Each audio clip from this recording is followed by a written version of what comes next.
اعوذ باللہ من الشیطان الرجیم بسم اللہ الرحمن الرحیم۔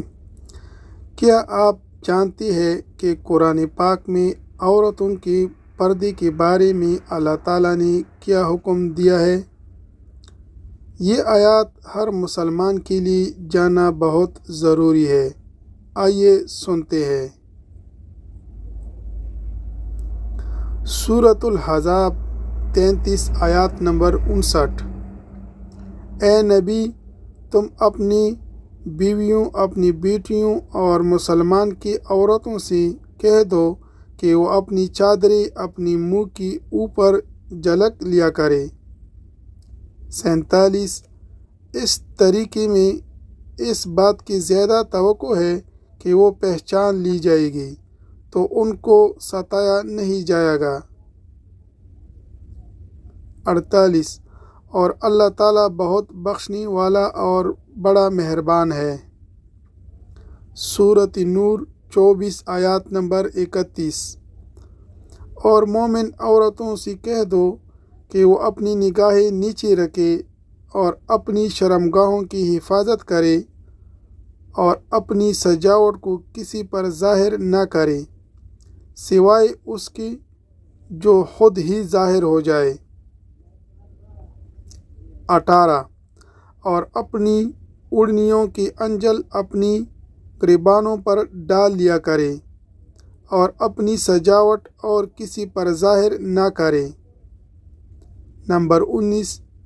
سوائے اپنے شوہروں کی یا اپنی باپ یا اپنی شوہروں کی باپ کی یا اپنی بیٹیوں یا اپنے شوہر کی بیٹوں کی یا اپنی بھائیوں یا اپنی بھائیوں کی بیٹیوں یا اپنی بہنوں کی بیٹیوں کی یا اپنی عورتوں کی۔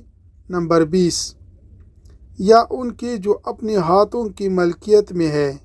نمبر 21۔ یا ان خدمت گزاروں کی جن کے دل میں کوئی جنسی تقاضا نہیں ہوتا۔ نمبر 22۔ یا ان بچوں کی جو ابھی عورتوں کی چھپی ہوئی حصوں سے آشنا نہیں ہوئی۔ نمبر 23۔ اور مسلمان عورتوں کو چاہیے کہ وہ اپنے پاؤں زمین پر اسی طرح نہ ماریں کہ انہوں نے جو زینت چھپا رکھی ہے وہ معلوم ہو جائے۔ نمبر 24۔ اور اے مومنو، تم سب اللہ کے سامنے توبہ کرو تاکہ تمہیں فلاح نصیب ہو۔ سورۃ نور 24 آیات نمبر 60۔ اور جن بوڑھیا عورتوں کو نکاح کی کوئی توقع نہ رہی ہو ان کے لیے اس میں کوئی گناہ نہیں ہے کہ وہ اپنے زائد کپڑے مثلاً چادریں نہ محروموں کے سامنے اتار کر رکھ دے بشرطِ زینت کی نمائش نہ کرے۔ نمبر 43۔ اور اگر وہ احتیاط ہی رکھے تو ان کے لیے اور زیادہ بہتر ہے اور اللہ سب